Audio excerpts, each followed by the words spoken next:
Hey everyone, welcome back.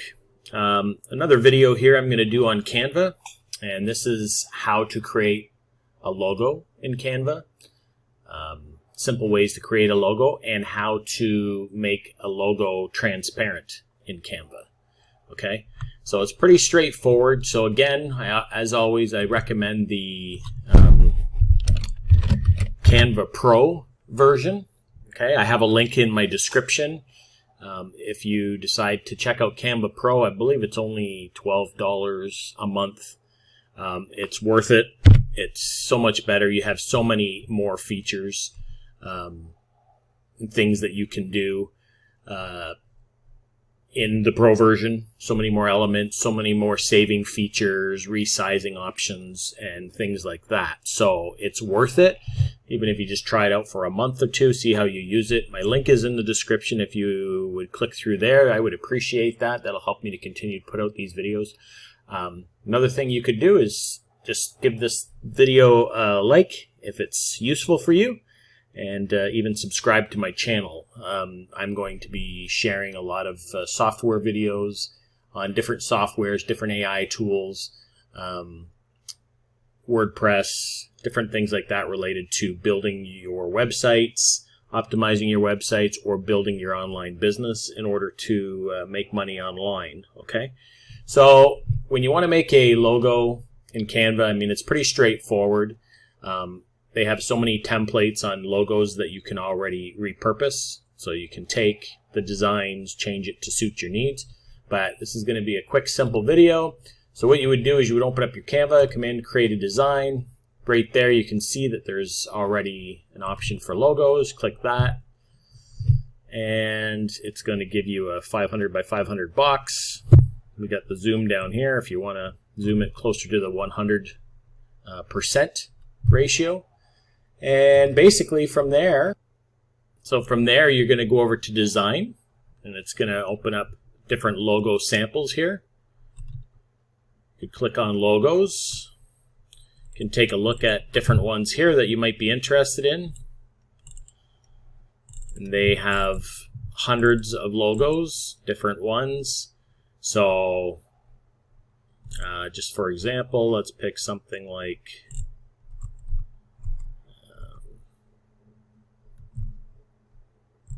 this, for example. So if you wanted something like that, you could go in here, highlight the text, the words, and you could change these to whatever you want, right? Like I could change that by clicking on it, make it a D, you know, and just change the lettering to suit the name of your company or business. I mean, there's all these different logos you can choose from, right? But so you would go in and change the lettering to suit the name of your company, your business, or whatever, in order to use it for its intended purpose, right? So other than that, basically, really what it comes down to is when you save it, right? So with other images, you can go in and, like a photo, you can bring a photo up in Canva, and then you can just go, there's an option to remove the background. But with logos, it doesn't work like that. So with your logo, when you get your logo created, whichever logo you choose to pick and change the font, once you have your logo, then you just go over to share, and then you are going to hit download. Okay, now it's a PNG logo, right? There's different options in here, but for PNG logo at that size, these are features you get in the Pro version. So you can see this is a Pro version feature right here, and the sizing is a Pro version feature as well. So you can't, when you have the free version, you can't change the sizes, you can't limit the file sizes. If you wanted to keep this logo, for example, 100 kilobits, or you wanted to keep it 50 kilobits, you could put that in here. I don't care. For the sake of this video, it doesn't really matter.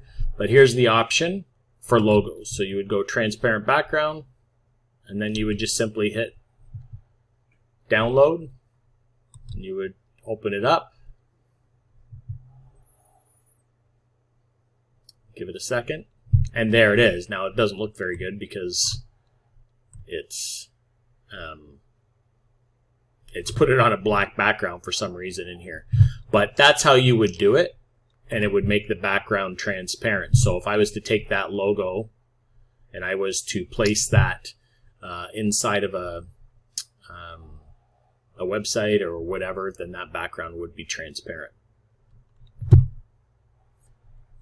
Another thing I wanted to say that up here, you can name the file too. So if you wanted to name this, you know, logo 1, you could name it, or whatever project you're working on, you can name it. And that's obviously important when you're doing certain things like videos on YouTube and that, because they do like to have your keyword. As a tip, they do like to have your keyword inside of your file name. So just something to keep in mind. But anyways, that's how you would do it. You know, that's how it is done. Or you could remove the background like that to a white background. We'll see if it saves any different. If I download it and I have transparent background set, we'll see if it looks the same. Yeah, see, it's still placed it on a black background. But anyways, if you were to take this logo and put it on a website, it would be a transparent background. I think it's just my image viewer is showing it as black, but it would be a transparent background when you were to place it inside of a document or like in a PDF or whatever. It would save that as a transparent background. Okay, so that's it for this video. I just thought I would show you that quickly. There's lots of logos to choose from. You could spend a long time looking for the right logo for you and your company or for your needs. And hopefully you found that useful. And we'll see you in the next video.